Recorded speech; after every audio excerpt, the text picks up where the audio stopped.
Ang telenovela sa Pilipinas ay may napakahalagang salik sa buhay ng maraming Pilipino. Sa paglipas ng panahon, nahuhumaling ang mga manunood sa panunood ng melodramatic serialized fiction. Pero hindi kumpleto ang kwento kung wala ang mga karakter na younger version na madali nating mahok sa kanilang alindog at husay sa pag-arte. Sa pagsikat ng mga showbiz personalities sa Pilipinas, maraming maliliit na bata ang nangarap na maging isang sikat na celebrity idols. Narito ang 15 child actor na hindi na napapanood o bihira na lang makita sa television. J.B. Agustin. Tulad ng ilan sa mga malalaki at young stars na tinitingala natin sa kasalukuyan, sinimulan din ni JB ang kanyang career sa sikat na kiddie gag show na Goon, Bulilit. Lumabas din siya sa unang season ng FPJ Ang Probinsyano bilang Batang Emmanuel, ang kilalang karakter na ginampanan ni Vice Ganda, at nakuha ang kanyang unang lead role sa TV show na Little Champ noong 2013. E.J. Jolorina. Ganoon din kay JB, ang stint niya sa Goon, Bulilit bilang isa sa pioneer cast nito ay tiket din ni EJ sa industriya.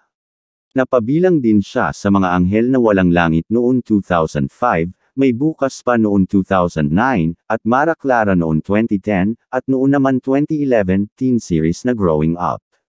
Noong 2018, halos 2 dekada mula noong una niyang showbiz stint, naging headline si EJ nang matapang siyang lumabas bilang gay pagkatapos na magbida sa pelikulang Mamo, and A Mother Too.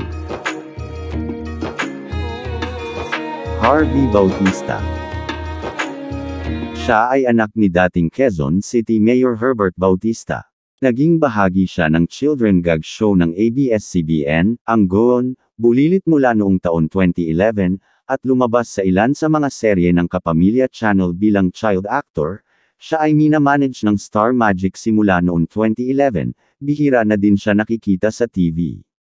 Bagamat hindi siya bagong aktor sa showbiz, nakakuha ng bagong atensyon si Harvey nang makuha niya ang pangunahing papel sa pinakabagong youth-oriented show ng ABS-CBN na Zoomers, pagkatapos ng mahigpit na proseso ng audition. Clarence Delgado.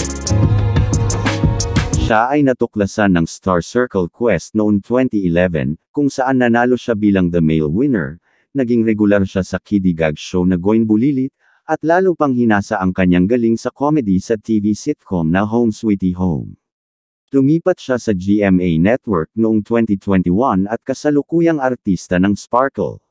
Ipinakita ni Clarence na handa na siyang ipakita ang kanyang mga talento at galing sa pag-arte. Bukod sa pag-arte, pinatalas din ni Clarence ang kanyang husay sa pag-host sa pamamagitan ng pagiging bahagi ng isang morning show. Izzy Canrillo. Ang 20 taon gulang na child actor ay natuklasan ng Star Circle Quest noong 2009, na nanalong first runner-up. Siya ay hinirang para sa PMPC Best Children's Show Host Award noong 2010.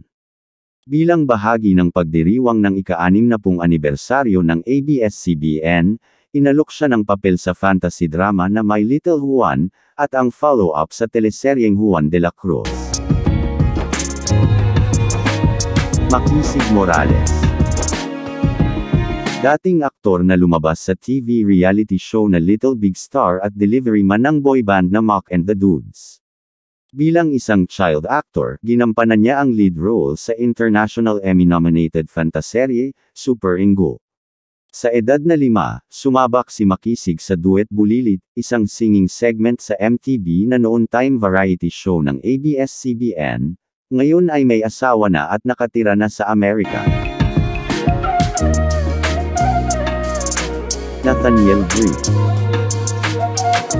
Ang dating child star na si Nathaniel ang mga gumanap o ipinakita niya ang mas batang bersyon ng iba't ibang karakter sa teleserye tulad ng Kapamilya teleserye, Dahil sa Pag-ibig, noong 2012, The Greatest Love, noong 2016, ilan sa episodes ng Maalaala Mo Kaya, at Annalisa. Hindi ngayon aktibo si Brit sa industriya sa Pilipinas. Ngunit ayon sa kanyang bio sa kanyang Instagram page, nag-e-enjoy siya sa sports tulad ng swimming, cycling, running, at volleyball. Marco Massa. Si Marco ay isang mahusay na child actor dahil sa kanyang mahusay sa pag-arte sa kanta at sayaw at sports. Nakilala siya sa ABS-CBN TV show na Nathaniel. Gustong-gusto ng mga tao ang kanyang palabas dahil sa mabuting asal at pagtitiwala sa Diyos. Ngayon ay isa na siya sa artista ng Sparkle sa GMA. Sa ngayon, patuloy na ipinakikita ni Marco na mayroon siya kung ano ang kinakailangan upang maging susunod na heartthrob, na magkabalikat sa iba pang kapwa kapuso heartthrob na magpapakilig sa mga dalaga. Timothy Chan. Si Timothy ay isang Filipino child actor, na ngayon ay 21 taon gulang na isang napaka-cute na bata noon, at marami na siyang nagawang serye at pelikula sa ABS-CBN. Nakibahagi siya sa comedy film na Sakal Sakali Saklolo na ipinalabas noong 2008 at May Bukas Pa na ipinalabas sa ABS-CBN noong 2009, ngayon ay lumalaking gwapo pero hindi na ito aktibo sa showbiz.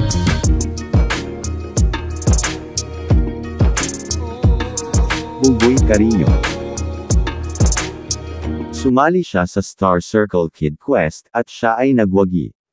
Mula noon, lumabas na siya sa maraming palabas sa telebisyon, pelikula, at nag-endorso ng ilang lokal na tatak sa Pilipinas.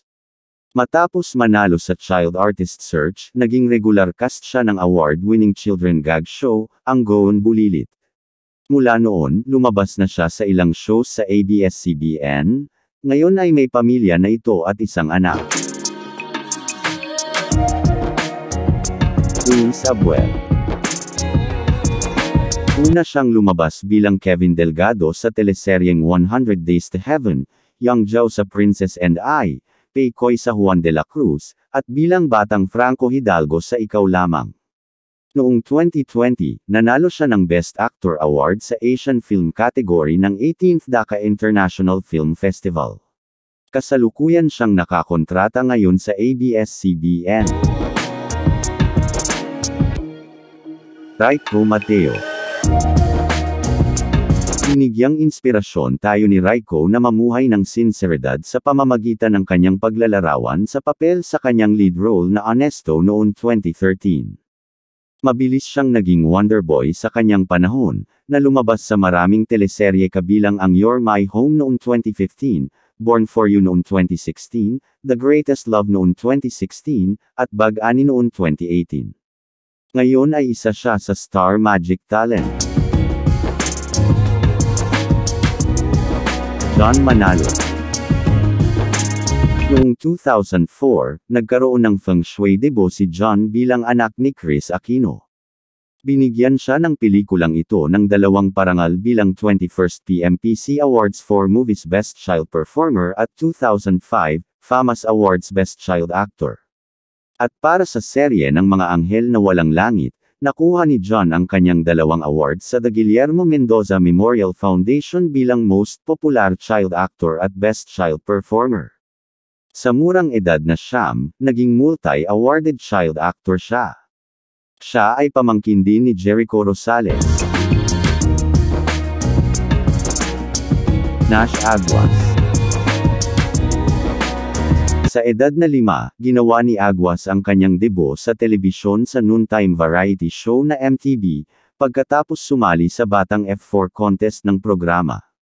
Noong 2004, sumali siya sa talent search ng ABS-CBN na Star Circle Quest, kung saan napanalunan niya ang titulong Grand Kid Quester sa Finals Night.